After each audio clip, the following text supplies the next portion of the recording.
Hey, Kevin here from DIYDork.com. Today I'm going to show you how to make a really awesome multi-purpose play table slash storage container for the Giant Jenga set that I just showed you in the previous video. So check this out, this is really cool.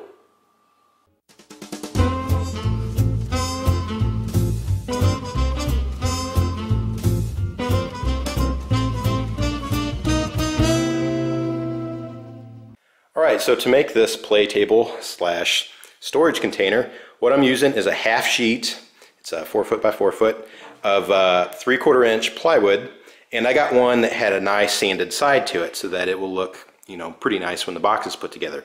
And I made sure to find one that was pretty clean and didn't have any of those football shaped patches in it. I guess if you're into that look, you could use them. I've seen it done before and it could be pretty cool. And then the back side is not sanded, and I tried to get one that was interesting but in pretty good shape. This is the best one I could find at the store. It does have a few spots where the knots have fallen out, but for the most part it just looks interesting. And this is going to face the inside. When the parts are when all the pieces are in there, you're not really going to see it. When you're playing, it's going to be facing the ground, so it doesn't really matter. Just, you know, make sure that you choose a piece based on how nice you want your box to be. Okay, so like I said, this is a 4 foot by 4 foot. You just need a half sheet. We'll actually have a good chunk left over. And basically we're just going to draw a bunch of rectangles, cut them out, put them into a box, make it a little more interesting and usable, and it'll pretty much be done. But I want to explain something real quick. The box I'm about to make for my set is a little bigger than you would for a normal set.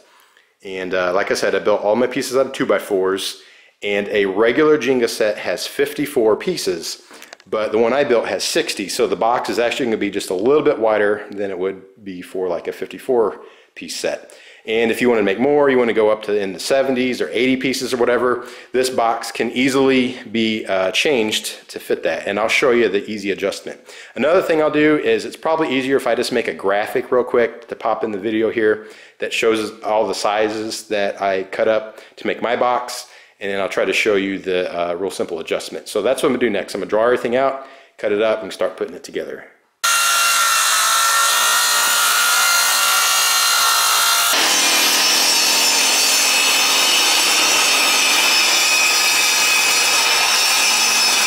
Alright, there you go. Super simple. We got the top there, and we have the bigger sides and the smaller sides. You pretty much put it together now if you really didn't care how it looked.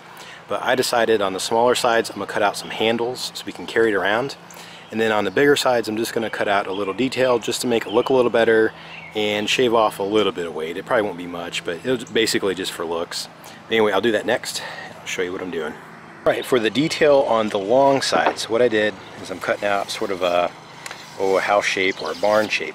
So how I did that is from both ends, so from the very end over I come in 4 inches, then I measured up 5, and I drew a rectangle, did it on both sides. All right. Then on this outside line I come up 2 inches. I took my little cheater square here and I lined it up to hit that 2 inch, and I drew a 45 right there. Then I'm just rounding off the corners a little bit just so it looks a little better. I was going to use a quarter, but I ended up finding this little piece of brass. I'm just tracing around it in the corners just to round it off so that when I cut it with a jigsaw later it'll look a lot smoother. So anyway, this whole piece right here I'll totally cut out. We'll have this shape. Then before I totally finish it, I'll round off all the edges with the sander and make it nice and neat looking. So now I'll show you what I'm doing for the handles on the small sides. Alright, so for cutting out the handles on the sides, the short sides here, I'll kind of show you how it's going to work. I have one of my blocks here. It's 10.5 inches long. It's going to sit inside the box and sit here at the bottom. Okay, so we'll have a few inches of the box above all the little blocks that sit inside. This is 10.5. The side is 14 inches. So what I did is I come up to 12 inches and I drew a center line. I have this 1.5 inch diameter hole saw bit, and what I'm going to do is drill right there, have a nice round edge. Then I can just come up on each side and cut it straight and have a nice handle. And I made it 6 inches long, so it's big enough to put a hand in there and be comfortable. Once I get that cut out, all I have to do is sand the edges, round everything off so it feels a little more comfortable, and this thing will be ready to put together for a little bit more finishing.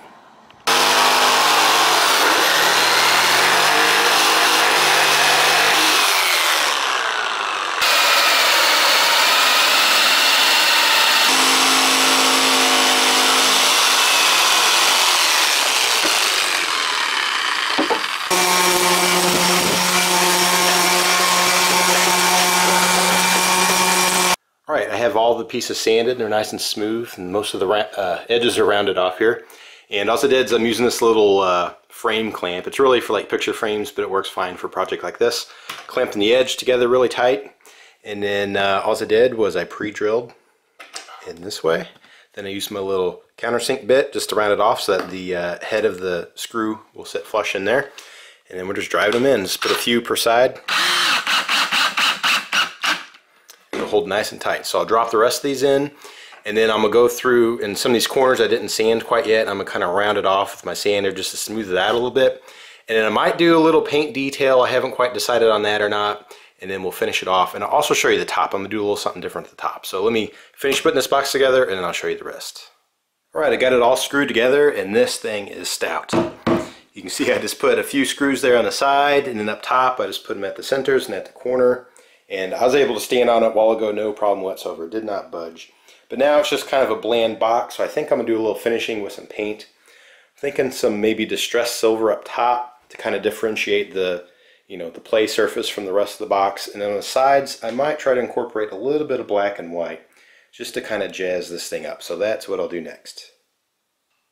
Alright, now I got it all painted. I just did a couple of black and white stripes on the side, pointing down a little bit, just to jazz it up a little bit. And the actual play surface, I unscrewed it, and then I painted it kind of a medium gray, and then I sprayed some silver on top, and I just took a piece of sandpaper with my hand, and I sanded it straight like that to kind of look like almost like brushed metal or something like that. So anyway, real simple. And then all I'm doing now is using some paste finishing wax, and I'm waxing the entire thing, all the wood, the edges under here where it's going to touch the ground for sure, these edges right here, and then the top. Once it dries, I'll buff it off, and then this thing will be ready to go. And I'll show you what it looks like with the Jenga set on top, and then when it's all stored away. Alright, check it out. Here it is, set up to play. Works great. The box, built it to be 14 inches tall, and of course the extra 3/4 inch is going to add to that. So it's almost 15 inches off the ground, so you don't have to bend over as much. And I got it waxed, so check out how easily it slides now. Real nice. Works great.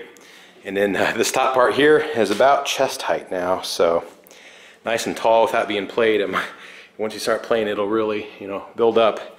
But anyway, it turned out great. So now what I'll do is I'll show it to you with everything in storage mode. Alright, check it out. Here it is with everything in storage mode. Fits really nicely. We got nice tall sides that are, about 4 inches tall, and that's so that you could be able to grab in there and not knock into them. But if you wanted to shorten it, you could. Also, as you can see, I have about an inch gap on two sides, and that's because I designed it to be about a 1/2 inch clearance all the way around, so that you'd be able to, reach in, grab a piece, no problem. But if you wanted to make it smaller, you could knock it down maybe another 1/2 inch or so that they just barely have a little wiggle room. Okay, also, I told you that it would be adjustable when you build it, depending on how big your Giant Jenga set is. A regular Jenga set has 54 pieces, but if you see my other video, you know that I ended up making 60 pieces, so it was 6 more than an original set.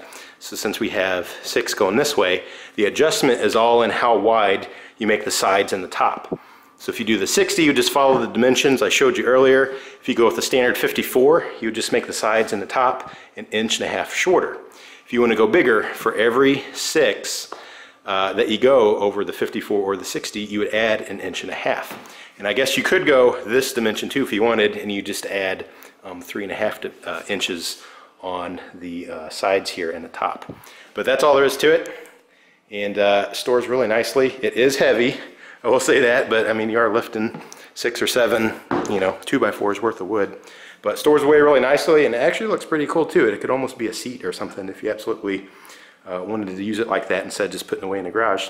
So there you go, very simple project to store away your Giant Jenga set.